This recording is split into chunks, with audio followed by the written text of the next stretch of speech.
ritual, religious forms, all the bowing, the incense, at what angle you hold your hands for gassho. Not straight up, not straight across. This is some of the Zen form that we have. It's called form in Zen. Rules and regulations, guidelines, suggestions, and sometimes demands on how we practice and practice together. Today we're going to talk about how necessary is ritual and form in a spiritual practice or discipline, especially in Zen. The impetus for today's topic is a question I got from Aiden. He sent it to my Patreon page. So, hi Shozan. Since you asked for suggestions on future topics, I have one. I love Zazen and reading the sutras. However, I'm not a great fan of the so-called forms. It's the part of our Zendo's Saturday morning program that I dislike the most. Why isn't it possible just to have 2 sits, walking meditation, and the Dharma talk? Why do we need to interrupt everything with meaningless, for me, ritual? I gain something from the sitting, kinhin, and the Dharma talk, but nothing from the ritual. End of rant. Aiden's question was the best question I have ever received. But seriously, Aiden, come in. Sit down in my office. Let's talk. So there's not a lot of teachings in Zen in my experience. Like, you don't sit down and do sutra studies so often or get in round table discussions about the finer points of Buddhist thought, right? You're told to sit and do the forms. And through the forms, through the rituals, through the sitting, through koan work, through the officer positions like working in the kitchen during a retreat or taking care of the sutra hall during a retreat, through these different activities, you manifest the Zen practice. So the forms wind up being really important in Zen because they're where you manifest your understanding and you bring Zen to life. Here's the thing, and Aiden, here's where I'm with you, and here's where I struggle. I wonder oftentimes if this is the best approach for people here in the West who have busy lives and take time out on a Sunday like you are to go to a local Zen center. Like, most of us don't want to chant many of us don't want to chant in a foreign language or be a good little boy and hold your hands like this as the teacher walks by and do all your bows. Like, none of this feels relevant in our daily lives. It feels like Japanese monastic cosplay. That's what it feels like. You're putting on your cosplay Zen outfit and you're going to cosplay Zen in the Zendo. My teacher, Sasaki Roshi, had a very specific relationship to form. He was always changing it on us. Roshi understood that as Americans and Westerners, we haven't been raised on this specific style of Japanese dojo form. And so we're going to try and get it perfect and we're going to fixate on it and attach to it. So he was always changing the form on us just a little bit and using it as an opportunity to engage with us in that moment and teach us something. You know, but again, like years later, here I am, I'm really asking myself, was all that attention to form and how you chant and how you speak the names of the patriarchs when you're doing the echo and the ino and the sutra hall and all the etiquette around meal form, like, was all this really necessary? After my teacher, Sasaki Roshi, died, there was a real crisis in our community. And to make a long story short, 3 of us, myself, a nun, and a monk, went to Japan, basically Roshi shopping. We were looking for a new Roshi. And we went all over Japan to the different Rinzai communities, Rinzai temples, and we saw how they did things in Japan. I mean, from Kyoto to Tokyo to everywhere in Japan. we saw how Rinzai Zen people function. And I learned some things, one of which was the Japanese Rinzai Zen priests do a lot of funerals. They do funeral ceremonies. I mean, someone was joking with me. They said the Japanese are very, spiritual people, but we're not particularly wedded to any religion. So you do Shinto ceremonies when a kid is born.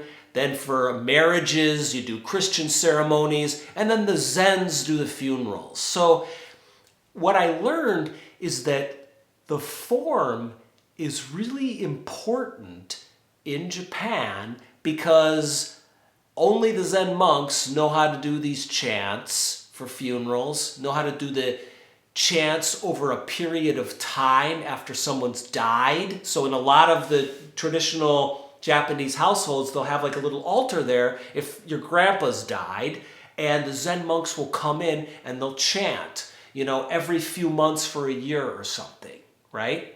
This is how the monks in Japan earn their bread and butter, okay? So the system is totally different, and I was kind of like, I had to do some growing up, right? Because I always thought as an American monk that doing these forms was part of the overall community practice that allowed us to manifest the Dharma together. But when I went to Japan, what I saw was actually it's just how these guys pay their bills, by being funeral monks. So after we did this whole tour of Japan, we came back to Myoshinji Temple Complex, and we were working with a specific Roshi there who was kind of sending us out into Japan and showing us around and was maybe going to come help us out in America and be our teacher, right? And I remember he sat us down and he got us extremely drunk, which I think was part of his plan, because Zen monks in Japan also drink a lot, but that's perhaps another topic. Rinzai Zen monks at any rate. So he gets us really drunk, and we're sitting there, and he starts talking about how we don't know any of the ceremonies, and our form is really weird, and if he's going to work with us, he's going to have to teach us how to do it right. I remember him talking about which red and black lacquered bowls we will have to put on which tray when we're being visited by the Myoshinji Zen temple bureaucracy from Japan. And I remember thinking, I remember having an image in my head of the altar and what the altar at a Zen center means to me. An altar is an ancient thing. I mean, an altar is a place where in the Judeo-Christian lineage, our Western spiritual foremothers and forefathers would sacrifice animals to God so that he would smile favorably upon them and not take their relatives or send in a storm that sweeps away their crops or kill their children or anything like that. So the altar is a symbol of sacrifice. That's what it is, okay? It's nothing else. I mean, any religious community, an altar is going to be one of the most important things in that community.